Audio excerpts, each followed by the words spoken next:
Have you ever wondered why you prefer being alone, doing things that other people might find a little strange? What if I told you that talking to yourself, staring blankly at walls, or laughing at jokes only you understand aren't signs of madness? Most people believe that preferring isolation means you are lonely, antisocial, or simply awkward. But psychology tells a completely different story. It isn't about being an introvert. It isn't about social anxiety. It isn't even about disliking people. The real answer lies much deeper, in the way your brain processes the world around you. Your bizarre solo habits are actually hidden signals. They are the unconscious side effects of a cognitive engine that is running on a completely different operating system than the average person. Today, we are going to explore the psychology behind the 7 things you only do alone if your intelligence is extremely rare. By the end of this video, you will understand exactly why these behaviors happen, what your brain is doing behind the scenes, and what it really says about your mind.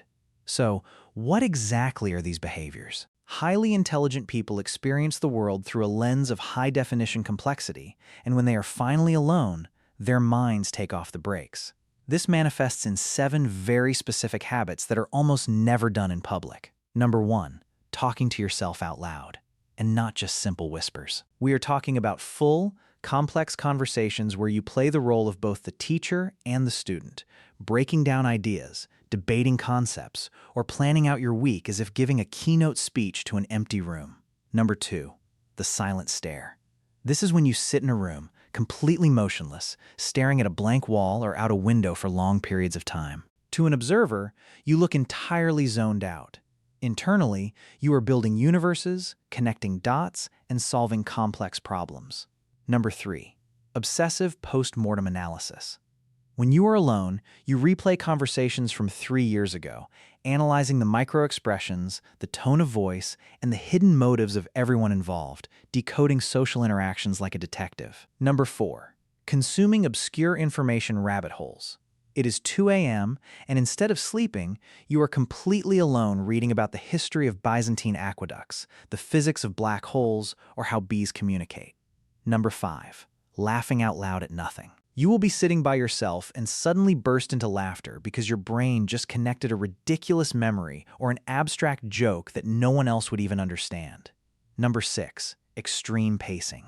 When a highly intelligent person is struck by a big idea, sitting still becomes physically uncomfortable. They will pace back and forth across a room to match the physical rhythm of their racing thoughts. Number 7, seeking absolute, sensory-depriving silence. Not just quiet, but a profound absence of input. You actively crave environments where nothing is demanding your attention, so your internal voice can finally take the spotlight. Who experiences this? Usually, it is people who score exceptionally high in openness to experience, those with highly active imaginations, and individuals whose IQs sit in the top percentiles of the population. Why do highly intelligent people do these specific things? The psychological reason comes down to cognitive load and self-stimulation. Average brains rely heavily on their external environment for entertainment and stimulation. They need to talk to people, watch television, or listen to music to feel engaged. But a highly intelligent brain is naturally overactive. It generates its own intense internal stimulation. Evolutionary psychology points to the savanna theory of happiness. Throughout human evolution, people lived in tight-knit groups and relied on constant socialization for survival. But highly intelligent individuals possess a unique evolutionary adaptation. Their brains are designed to solve novel, unprecedented problems. Because they are wired to process complex environments, they don't need the same constant tribal interaction to feel secure or stimulated. In fact, standard small talk and mundane social interactions feel understimulating and physically draining. When they are alone, they finally have the mental bandwidth to run their high-powered cognitive software without interruptions. Let's look under the hood. What is your brain actually doing when you are pacing around your room talking to yourself? When you engage in these weird solo behaviors, your brain's default mode network DMN goes into overdrive. The DMN is the neurological system responsible for daydreaming, self-reflection, and imagining the future. In highly intelligent people, this network is densely connected and incredibly efficient. At the same time, your prefrontal cortex, the logic and problem-solving center of the brain, is firing rapidly. When you pace the room or talk out loud, you are engaging your nervous system to help bleed off the excess kinetic energy generated by your racing thoughts. And then there is dopamine. For the average person, dopamine is triggered by social validation, like getting a compliment or fitting in with a crowd. But if your intelligence is extremely rare, your dopamine pathways are different. You get a massive dopamine hit from pattern recognition. Your brain releases its feel-good chemicals when you finally connect two random pieces of information, which is why you find yourself diving down those obscure 2 a.m. research rabbit holes. Your amygdala, the brain's threat detection center, finally powers down, and your cortisol levels drop, because in solitude, you don't have to translate your complex thoughts for anyone else. You don't just have to take my word for it. The science backs this up. According to evolutionary psychologists studying human happiness, there is a fascinating correlation between intelligence and socialization. A massive study analyzed the habits of thousands of individuals and found something surprising.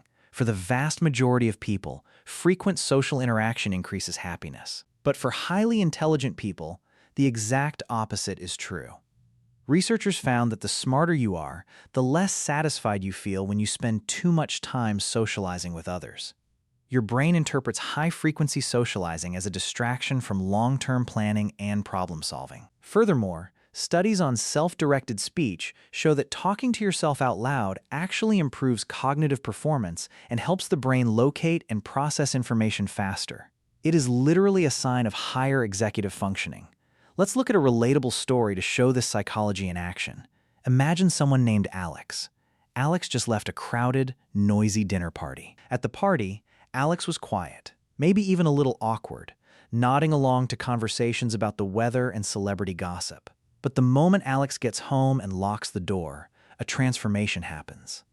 Alex immediately starts pacing the living room. Out loud, Alex begins arguing both sides of a philosophical concept they read about 3 days ago. They pull out a notebook, map out an entire business idea, laugh at a bizarre internal joke, and then sit in total silence in the dark for 20 minutes just watching the gears turn in their own mind. To anyone looking through the window, Alex looks completely unhinged. But they aren't crazy.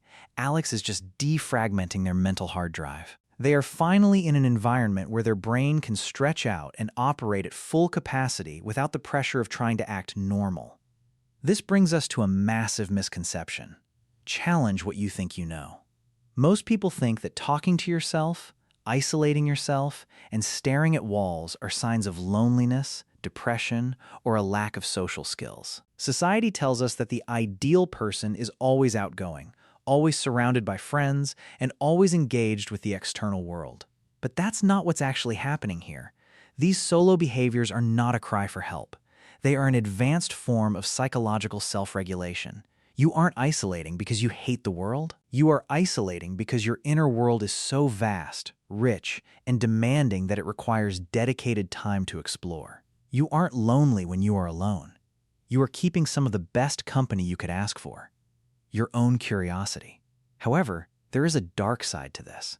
What happens if you misunderstand your own nature? If this behavior continues without you understanding why you do it, the hidden consequences can be severe. Emotionally, you might start to feel broken. You might experience intense guilt for wanting to cancel plans just to sit in your room and think. In relationships, it can cause friction. If your partner or friends don't understand your need for intense, unstructured solitude, they will take your distance personally. They will think you are pulling away, when in reality, you are just recharging.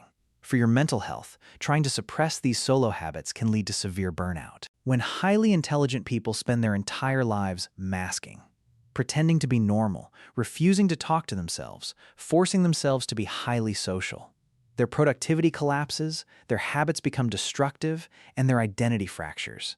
They lose touch with their own brilliance because they are trying to fit an ocean into a teacup. So, how do you manage this? You don't want to stop being intelligent, but you need to navigate a world built for average brains. Here are 4 simple, practical steps to harness your rare mind. Step 1. Stop pathologizing your peace. The first step is acceptance. Stop telling yourself you are weird or antisocial. Give yourself full permission to talk to yourself, pace, and stare into space without judgment. Step 2. Communicate your cognitive needs.